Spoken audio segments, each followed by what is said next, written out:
बरं आत्ताच शेवटचा टास्क झाला होता कॅप्टन्सीसाठी, त्याच्यामध्ये तुला सगळ्यात जास्त फ्रेंच फ्राईज मिळाले होते.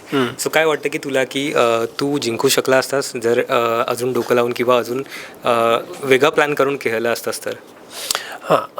कसं आता समोरची जी टीम होती त्यांचा ते स्ट्रॅटेजिकली त्यांना काही पॉईंट्स मी दिले पाहिजेत की त्यांची स्ट्रॅटेजी ते जास्त स्ट्रॉंग असते, ह्याबद्दल काही हे नाही.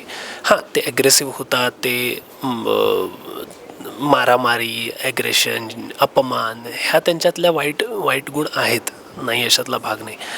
पण डोकं की बाबा सॉर्ट करणं की एका स्पेसिफिक टास्क असेल तर तुझं एवढं काम आहे, तुझं एवढं काम आहे, तुझं एवढं काम आहे, तुझं एवढं काम आहे, तू एवढं काम कर, कलेक्टिव्हली आपण एक नंबर खेळून जिंकू, हे डोकं त्यांच्याकडे आहे.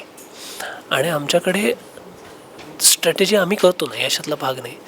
पण जिद्द तुम्ही बघाल ना तर आमच्यात दोन्ही टीम्समध्ये जिद्द ही इक्वल आहे. आणि त्या फ्रेंच फ्राईजच्या टास्कमध्ये आम्ही स्ट्रॅटेजिकली कदाचित कमी पडलो असू, पण आमचा विचार हा होता की कॅप्टन्सी हा इंडिव्हिज्युअल गेम आहे आणि प्रत्येकाने इंडिव्हिज्युअली तो जिंकला पाहिजे.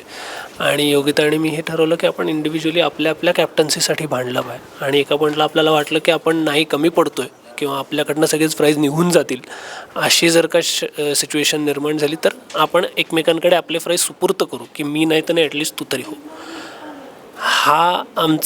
हे आमचं डोकं होतं, पण त्याच्यात जिद्द कुठेच कमी नव्हती. ओके. निखिल, प्रेक्षकांचं असं मत होतं की निखिल दोन्ही टीममध्ये दिसतोय, पण नक्की कुठल्या टीमला जास्त सपोर्ट करतोय, ए की बी टीमला? अर्थात बी टीमला, कारण ए टीमचे काही गोष्टी आहेत ज्या तेवढ्याशा ॲप्रिशिएट मी नाही करत. त्यांची भाषा म्हणा किंवा कुठल्याही गेममध्ये शक्तीचा प्रयोग, कारण ऑब्व्हियसली त्यांच्याकडे शक्ती जास्त आहे. शक्ती टू शक्ती मॅच केले तर नाही होऊ शकत ना शक्ती मॅच. त्याच्यात माझा दोष नाही की माझ्यात शक्ती कमी आहे, फिजिकल स्ट्रेंथ म्हणतात ती. ते त्यांची एवढी मोठी बॉडी आहे, त्यांनी एवढं काम केलं आहे स्वतःच्या बॉडीवरती, त्यामुळे त्यांच्यात ताकद ही जास्त असणारच आहे. पण तेवढंच नसतं ना, फक्त अपमान करणं, फक्त घाणेरडी भाषा वापरणं किंवा फक्त शक्ती वापरणं, हा बिग बॉसचा खेळ नाही आहे. त्याच्यामध्ये भावना आहेत, त्याच्यामध्ये माणुसकी आहे, त्याच्यामध्ये स्ट्रॅटेजी आहे, डोकं आहे.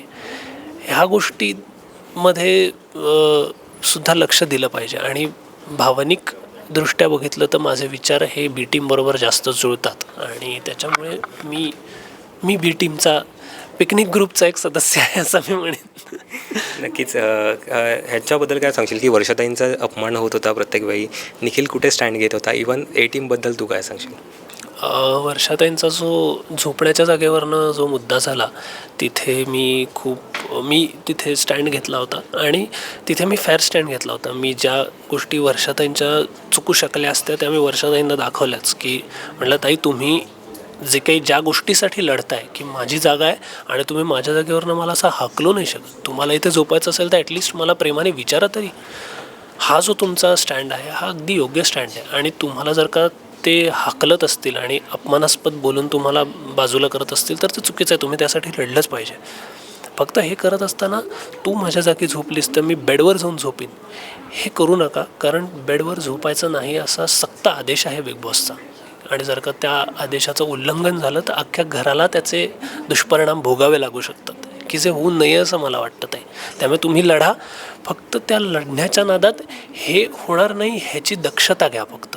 एवढाच माझा स्टँड होता. आणि जे ताईंनाही पटलं, ताईंचं आणि माझं नंतर बोलणं झालं वॉशरूम एरियामध्ये, तेव्हा त्या मला म्हणाल्या की मलाही हे नको होतं की घरच्यांना ह्याचे दुष्परिणाम भोगावे लागावेत. त्यामुळे ते बोललास ते करेक्ट होतं. आणि शिवाय तू जे मनापासून बोललास की एखाद्याला जर का काही हवं असेल तर मला हे पाहिजे म्हणण्यापेक्षा मला हे देतोस का, हा ॲटिट्यूड असला ना तर प्रॉब्लेम येत नाही. पण तिथे ते जरा कमी पडले आणि त्याच्यासाठी मी ताईंसाठी स्टँड घेतला होता.